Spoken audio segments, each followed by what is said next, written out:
Number 2, paragraphs 31 to 37 have been criticized and cited as the most controversial part of this entire document. What are ways that this section can be misused or abused? And give your suggestions about ways to prevent this section from being misinterpreted or misrepresented. Well, let's read this section first. Section 31 to 37 is the part called Making Moral Choices. Why is this controversial? Well, starts right off. Decisions about political life are complex and require the exercise of a well-formed conscience aided by prudence. This exercise of conscience begins with outright opposition to laws and other policies that violate human life or weaken its protection. Those who knowingly, willingly, and directly support public policies or legislation that undermine fundamental moral principles cooperate with evil. Now, that's not all that controversial, or at least it shouldn't be. And we get down to some of the other more practical applications of that. Sometimes morally flawed laws already exist. In this situation, the process of framing legislation to protect life is subject to prudential judgment and, quote, the art of the possible. In other words, abortion's already the law of the land, but we've got to try to do what's possible to limit it. If it's possible to outright outlaw it, that's what we should work for.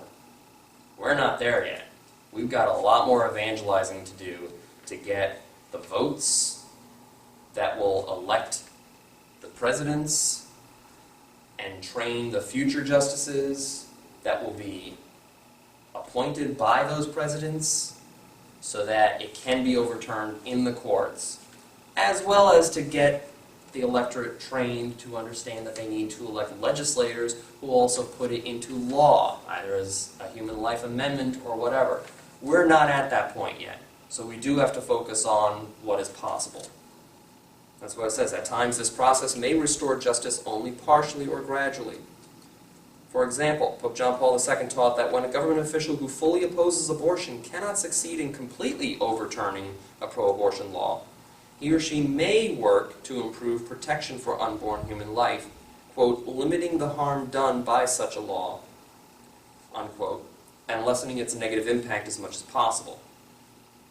Such incremental improvements in the law are acceptable as steps toward the full restoration of justice.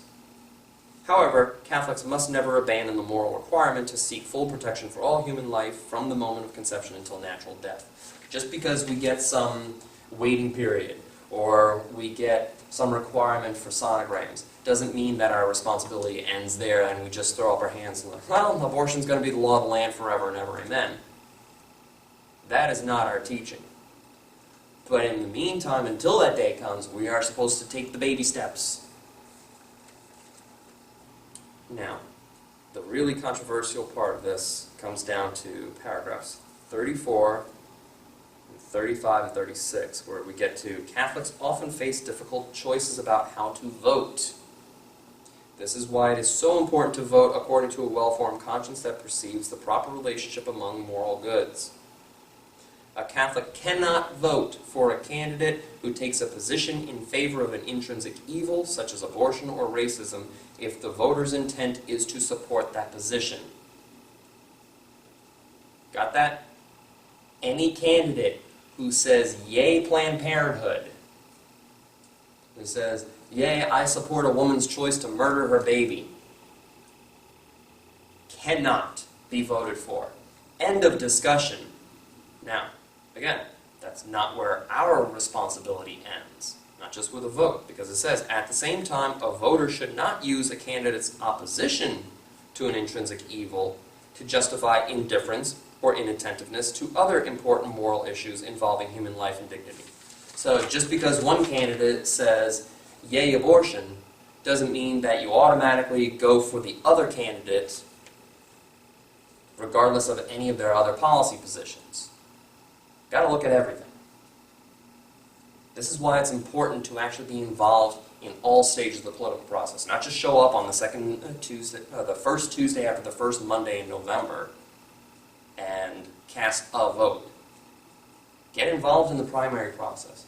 Get involved in pushing for candidates you like, that follow all the moral teachings of the church. Not just, hey, this guy's against abortion, so I guess I got to go along with his policies of everything else. Here's the really controversial part. Paragraph 35. There may be times when a Catholic who rejects a candidate's unacceptable position may decide to vote for that candidate for other morally grave reasons. Note it said may, not you're totally allowed to. Voting in this way would be permissible only for truly grave moral reasons, not to advance narrow interests or partisan preferences, or to ignore a fundamental moral evil.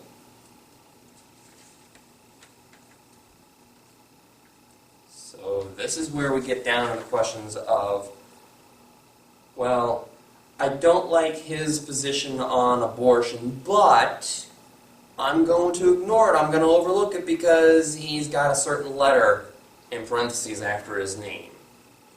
And that's his party, and that's my party, and I've got to stick with the party. Or, well, at least he's against, name some other thing. Like, well, at least he's against the death penalty. Well, we already said the death penalty is not an intrinsic evil. It's not to be preferred. So if you're going to vote for the other guy, try to find a guy who's also going to be against the death penalty. But first and foremost, yeah, against abortion. 1.2 million. You can't argue with that number. Every year. So, why is that controversial? Because a lot of people have been using that one paragraph in this entire document of 80 plus paragraphs, 90 plus? How many is in here? Yeah, 90 paragraphs. People are looking at paragraph 35 alone and going, hey, just because he's for some morally grave, unjust, intrinsic evil, well, there's other things that I can do to justify that, or rationalize that decision. One paragraph does not negate the other 89 in this document. But people have been using it to do just that. They're being cafeteria Catholics, picking and choosing. Yeah, but. Yeah, I understand all this other stuff, but this one paragraph gives me the loophole that I need so that I can keep voting the way I've been voting.